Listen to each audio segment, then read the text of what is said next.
yun, may nakita sila. Syempre, kaya naman nila sinuspend.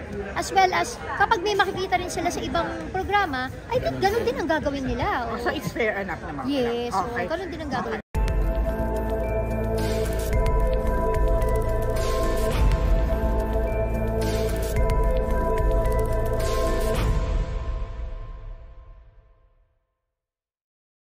Finals namin tomorrow. Right. So last na tomorrow na nandun ka. Yes. At bongga, abangan nila kasi meron kaming mga kasamang hurado na talaga namang mas lalo magpapabongga sa grand finals ng Minis.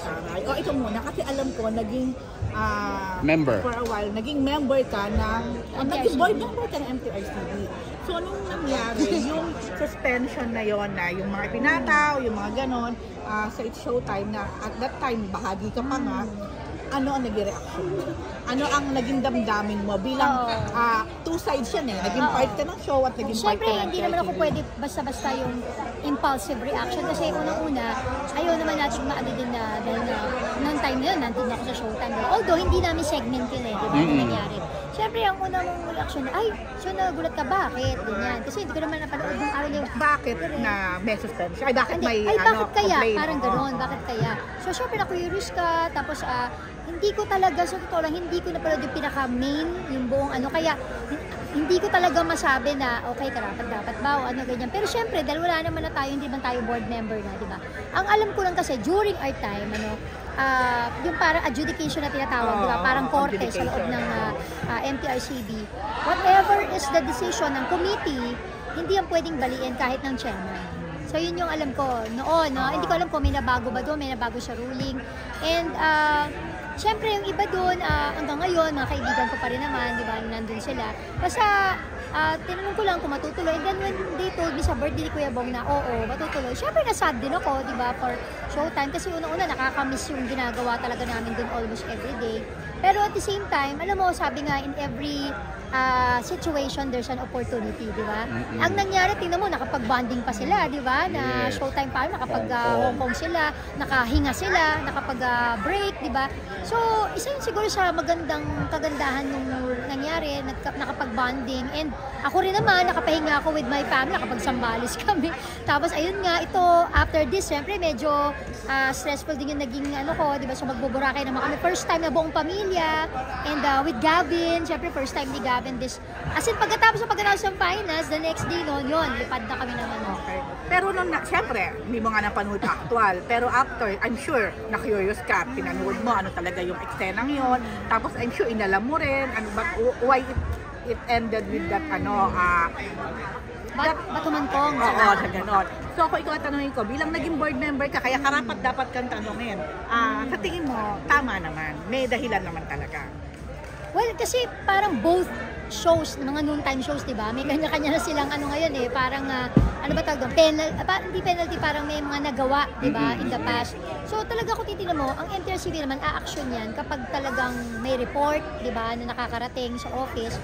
And yung ginawa kasi nila, umaksyon sila dahil nga mayroong nag-report, di ba? May nakarating na mga report sa kanila at pinag-aralan nila yon. Ako, syempre, I can only speak nung panahon namin eh, di ba? So sa ngayon, hindi ko talaga mailalagay yung sarili ko sa kanila kasi baka may mga naiba sa mga ruling, ganyan.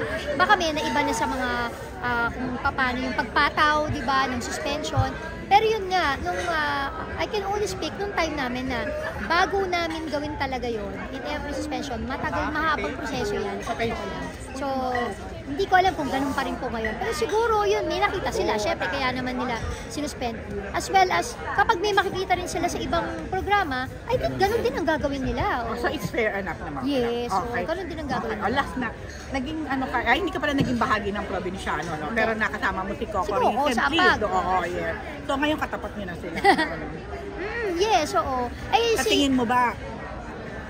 Sa totoo lang, di ba, kumbaga magpakatuto tayo, hindi madaling banggain, no, ang batang Quiapo. Kung paano noon din sa probinsyano, di ba? At alam naman natin, napaka hands-on ni Coco, di ba, sa programang yun bilang artista, director, di ba, producer. Kaya naman nakita nakikita ko naman dito sa Black Rider, grabe din yung hard work nila para talagang alam nila syempre na ang makakatapat talaga namin ay Batang Quiapo. Pero syempre, ang gusto natin dito sana healthy competition. Sana makita din nila, bigyan nila kami ng pagkakataon, ang Black Rider, na kung ano naman yung pwede rin namin mai-offer sa mga nanonood. Pero dahil nandito ka, malamang ito na. Tingin mo? Dahil Wow. ikaw ang kontrabida. Ha? Dahil daw ikaw ang kontrabida. Well, kasi alam Pagbabalik naman nila, ko. pag ako yung Medyo- kontrabida, wala akong daya-daya. Kabahan na si Coco this Oo. time. Moody ka. Pwede ba sabihin ko? Pwede ba ating Ayoko na sabihin kay Coco yun.